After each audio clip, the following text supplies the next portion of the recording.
And we are back.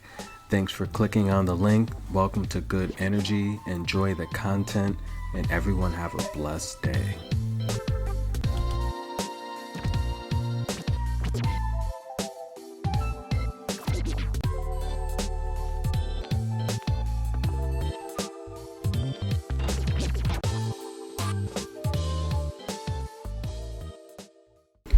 And we are back. Welcome to Good Energy, guys, where we talk sports, and we are headed back to the Netherlands.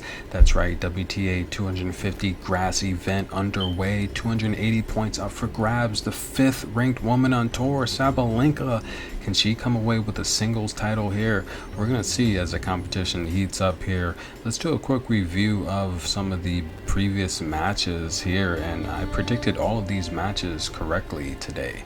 Shelby Rogers getting the 3-setter over Filkins. That's right, we had that one. Alexandrova straight set victory over McNally.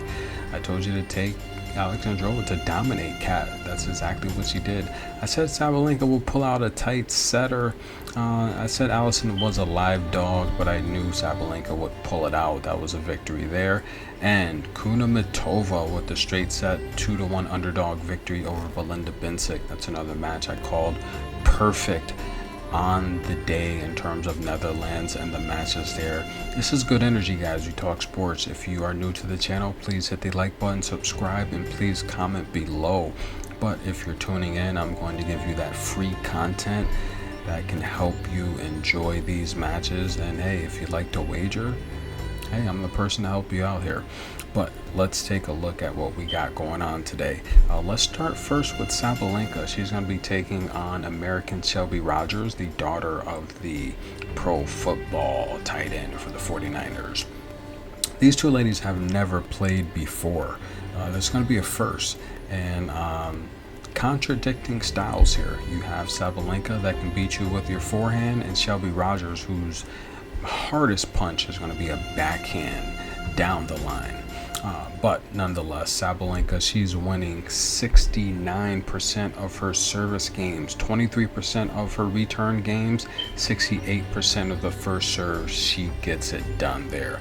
Now, when she has the opportunity to break opponents, she breaks them at a 48% average. When she is up against the rope, she's saving 62% of her break points. Performs pretty well under pressure. Her problem is her unforced errors.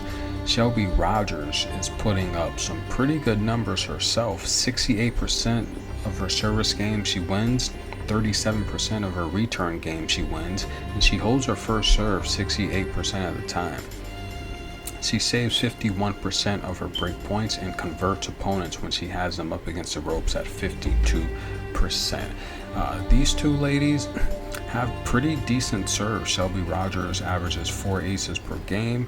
Sabalenka hasn't been serving well this year, not at all. I don't know what's going on with Sabalenka, but I mean, we've seen her average upwards of 7-8 aces per game, but nonetheless, she's averaging a little bit lower than that this year. Right, not nearly as 5, but she's right around 5 aces per game. In terms of form, that's very important. Form coming into this match. Both ladies on a 3-game win streak. Shelby Rogers taking out Flipkins in the previous round. Rabinkina, that was a great win. And Diacello. I think the Rabinkina win is going to be a lot more comparable to what she's going to face with Sabalenka here. Someone with a very powerful forehand and backhand. Sabalenka, 3-match win streak. Allison Van Utwick, that's a match. Again, I said Allison was a live dog. Sabalenka did keep her composure. Hortano and Bandi, those are the other 2 wins she should win. But Sabalenka winning 8 of her last 10. I mean, you know, just losing when she shouldn't. We saw her lose to Giorgi in the 3rd round of the French Open, and we saw her lose to Iga Swiatek in the semifinals of Rome. So, I mean, she's winning, you know, and this is a great opportunity for her to get a championship. Shelby Rogers split 5 of her last 10, losing to Kataskina, Rus, Putintseva, Zavaska, and Kanepi. You know, the match against Kanepi and Charleston, Shelby Rogers could have easily went deep in that tournament. She got injured. If you didn't see that match, I covered it here. She took a very nasty spill on the clay. She got up, her knees were cut, her back, shoulders were all bleeding, and she ended up losing the match. She was in control in the second set. She was up a break, headed towards a victory. Very, very sad to see. But Shelby Rogers on grass is 18-21. She's not a great grass player. Overall in her career, 294 wins, 234 losses. I mean, she's a 500 type of player. I mean, that's pretty much what you're going to get out of Shelby Rogers. But in terms of Sabalenka, again, Sabalenka is a hard court player. We know that. On grass, she's 26-14. And again, these two ladies have never played each other. But Shelby Rogers, this is right around the time when she starts to fade. This is a great opportunity for her to get a championship. She doesn't have any under her belt so far under her career. This is going to be a very tough task here. Can Shelby Rogers beat Sabalenka? Of course she can. They're all professionals, but I do like Sabalenka to win this match. I like Sabalenka to actually win in straight sets, but if Shelby Rogers is going to win, she's going to have to control her backhand cross court against Sabalenka. Get Sabalenka moving east to west and then mix in some net play if she's going to win. But Shelby Rogers, if you follow the channel, I tell you all the time, it's like she has two left feet. Her movement's just not all that great. I think Sabalenka is not only the stronger opponent out of the two, but I think Sabalenka has better movement, even though she's a couple inches taller. Too much for Shelby Rogers. I like Sabalenka to win this match in straight sets. Now, let's take a look at the next match on the day. Alexandrova versus Kudermetova, the two Russian players. And these two ladies have played before. And Kudermetova owns a head-to-head 2-love. And it doesn't surprise me at all because Kudermetova is, out of the two, she's more athletic. We're looking at the 7th seed and the 6th seed, respectively. Alexandrova, in terms of form, she's in pretty good form. She's got some pretty good wins here. She's beat Kat McNally, Kalinina, which is a very good win, and Yastremka. And what is she going to do against Kudermetova? Kudermetova's got some impressive wins here as well. She's beat Belinda Bencic. That's a match that's 2-1 underdog. I told you to take Kudermetova. She beat Plinkova. That was a good match there. And John, she also beat. That's a match she should have won. So nothing, she didn't do anything unexpected there. But these two ladies have played twice before. Last coming in 2019 in Wuhan, 2-1. Kudermetova won that and took 3 sets, but winning the 3rd set 6-2. And they played in Nuremberg the same year, straight set victory, 6-love, 6-4 for Kudermetova. Kudermetova was a much better player than she was then. Alexandrova, I think, is kind of right about the same type of player though. But Alexandrova has looked good here. Her serve has looked good and she's looked powerful. The isolator though, I think Kudermetova has 16-11 on grass, not the most enthused about playing on grass. The same with Alexandrova, 20-13. But the reality here is I think Kudermetova, not only does she have the better serve out of these two players, but I think she has the more consistent game. If you follow the channel, I'm very vocal about Alexandrova and her ability to make mistakes. She has a overwhelmingly ability of making mistakes. But if we take a look at what she's doing on the year, she's winning 73% of her service games, 34% of her return games. She holds first serve 70% of the time, and I'm surprised by that number because it seems like she's always going into letting her opponents force her into deuces. But nonetheless, she's averaging about 5 aces per game. Again, that surprises me because she makes a lot of mistakes. She saves 58% of her break points and converts opponents when she has opponents in pressure situations 42% of the time. Kudermetova, on the other hand, very, very good server. Just averaging just under 5 aces per game, which is a little off of her high. She's one of the best servers on tour, especially last season. She wins 75% of her service games, 28% of her return games. She's holding 67% of her first serves, but she's playing a lot more tougher competition than Alexandrova has on the year, so keep that in mind. But she's saving 60% of her break points and converts opponents at a 43.4% break point ratio. Not only does Kudermetova own the head-to-head, but Kudermetova has more than quadruple the doubles experience of Alexandrova. I think Kudermetova is a much better net player. She's a better two-way player coming towards the net, and I think Kudermetova is a more consistent baseliner than Alexandrova. Alexandrova, when facing opponents with strength and power and athletic ability, she makes a lot of mistakes. I think Kudermetova is a lot more mobile. I think Kudermetova is a smarter player. Alexandrova doesn't really, when she loses her cool, she can get upset. Kudermetova, she's calm, she's level-headed. You don't really see much emotion from her, and I like that out of professional players. Stay calm, composed. So if you're in a pressure situation where you need to win points, you can, you won't beat yourself, and I feel Alexandrova can beat herself. This is a pick'em, and the reality is it's a pick'em because both ladies are playing well. They're right around the 24-30 ranking on tour, so they're similar in competition. Alexandrova on the year is 20-11. Kudermetova is 23-11, so right about the same in wins. But if we take a look at the competition, just even going back to the last 10 matches, you have Kudermetova beating Bencic. She beat Madison Keys, Paula Badosa.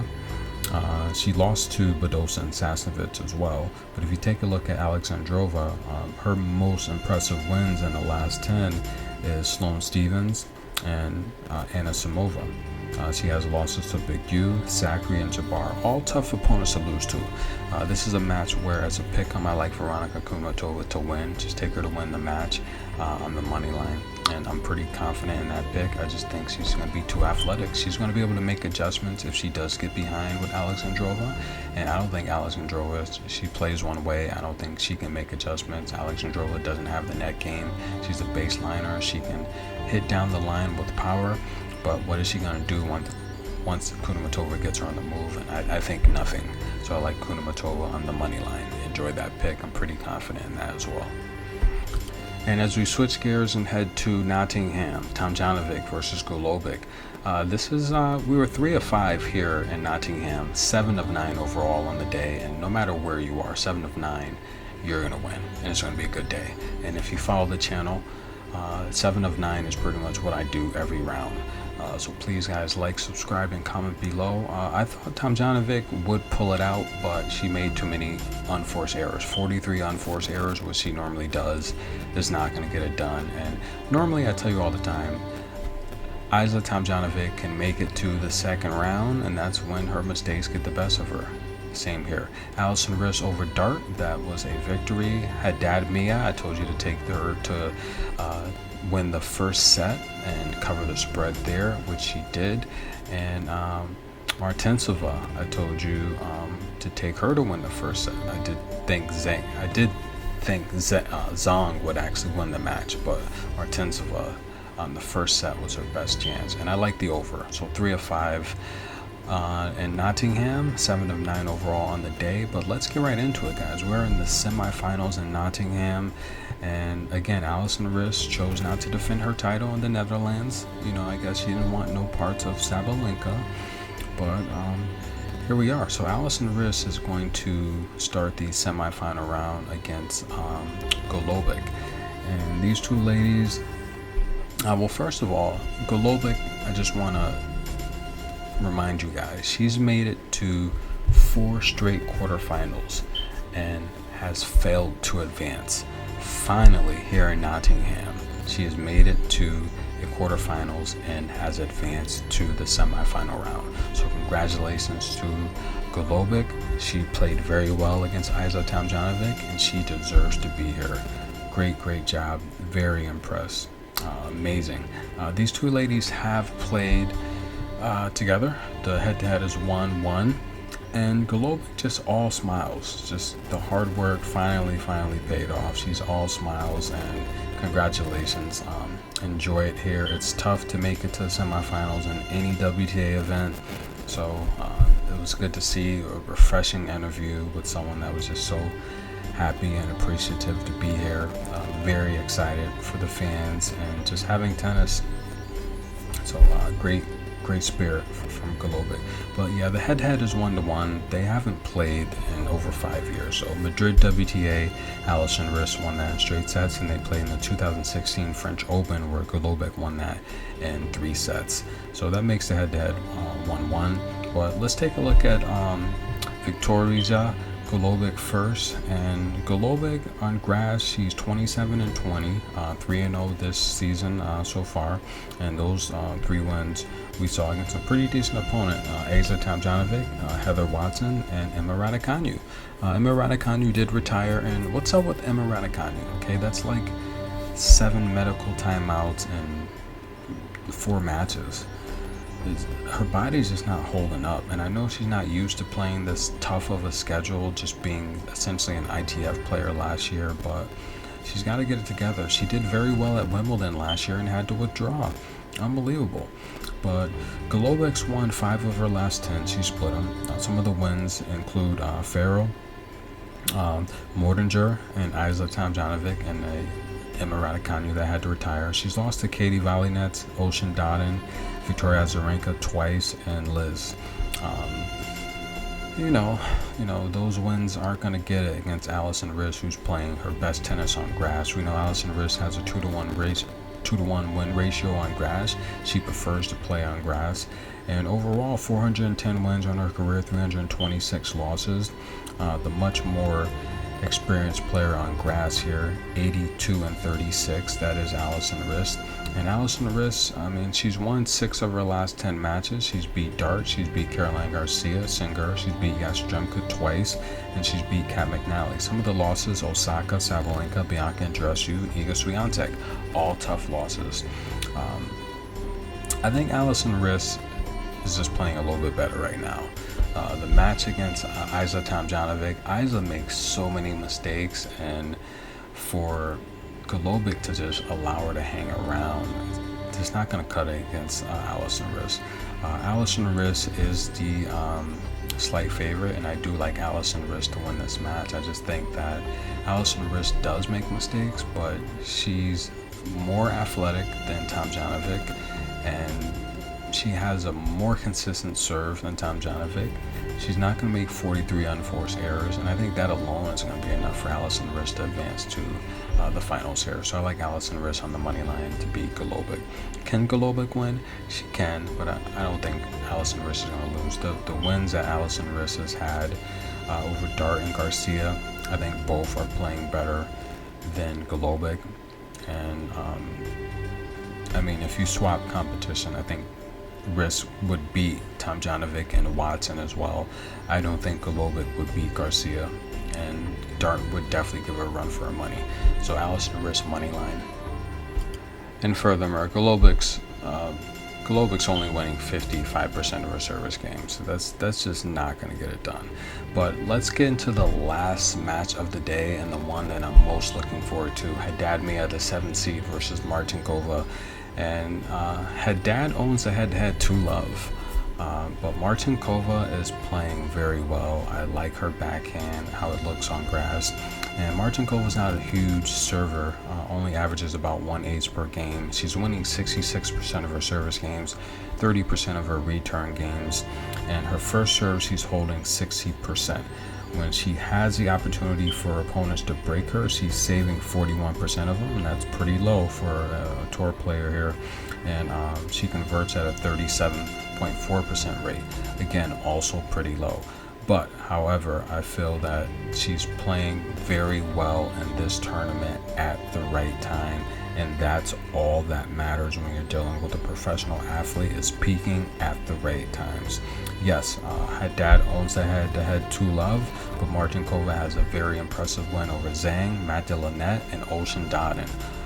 All 3 players that were essentially playing pretty good tennis. She's won 5 of her last 10. We saw losses to Shelby Rogers, Amanda Anisimova, Emma Raducanu, Anna Bondar, and Raducanu again. I like the win over Kukova, and I really like the wins over Lynette and Zhang, especially in this tournament on grass. Martincova is not a huge grass player, only 22 and 18 overall on her career, though. A lot of wins, 415 wins. She's a very active player. And in terms of her opponent, Haddad Maia, she owns a head-to-head to love, 389 wins on her career, 189 losses, 29 and 12 this year. So she's coming back from injury with a vengeance. And she's 16 and 10 on grass, not a huge grass player. These two ladies played when they were 18 and 17, 9 years ago. So that data, it's old data. But Haddad Maia's, she's won 8 of her last 10. We've seen wins over Sakari and Wang in this tournament, very impressive wins. We've seen in the last 10 wins over Buska and Bogdan and Daria Seville. We saw the 2 losses to Kanepi and Liu. Martinzova's she's gonna be the shorter player here. Haddad Maia is 6 foot tall. She's a tall woman, and Martincova is 5'9", and I feel that she's gonna be able to establish her backhand being the shorter player, and that's gonna force. I see a lot of shots into the hip of Haddad, and that's gonna force her to use her forehand. I see a very, very good game plan from Tereza, and when I see a path to victory that's clear, I usually like to go with that. I picked Tereza to win this tournament. Right now she's plus 250 to win the tournament. If she gets past Haddad Maia, who I think she will, then she'll probably face Alison Riske, and that's going to be a toss-up. Alison Riske is playing well, but if Tereza makes it to the finals, I don't think she's leaving here without a championship. This match here, Haddad Maia, and she's serving very well. Her numbers are very good on serve, and that could be a problem for Tereza, to be honest with you. That could be a huge problem. I mean, she's winning 62% of her service games, and pretty decent. On her run here, she's got a lot of wins this year on tour. 34% of her return games. She's holding 63% of her first serves, and when she has the opportunity to break opponents, she's breaking them at a 48% rate. She's saving 57% of her break points, averaging about 2 aces per game. So this match is not going to be won on the serve. Both ladies are not the best servers. I think the return stats are very interesting. Haddad's winning 34% of her return games, while Tereza's winning 30% of her return games. So whoever can attack the second serve, I feel is going to have huge success here. And the reality here is second serve 49% for Haddad, while you're looking at Tereza, 49% as well. So it's going to be pretty interesting. Whoever can establish and attack that second serve early, I think is going to win this match. And I think Tereza, with her backhand, is going to have more opportunities to do that. I like Tereza to win this match on the money line. It's a pick 'em. I think Tereza's going to make the finals, and she's got a very good chance to win it all. This is good energy, guys. Enjoy the free picks. If you haven't liked the video, what are you doing? Show some love. Please like the video, subscribe, comment below. We are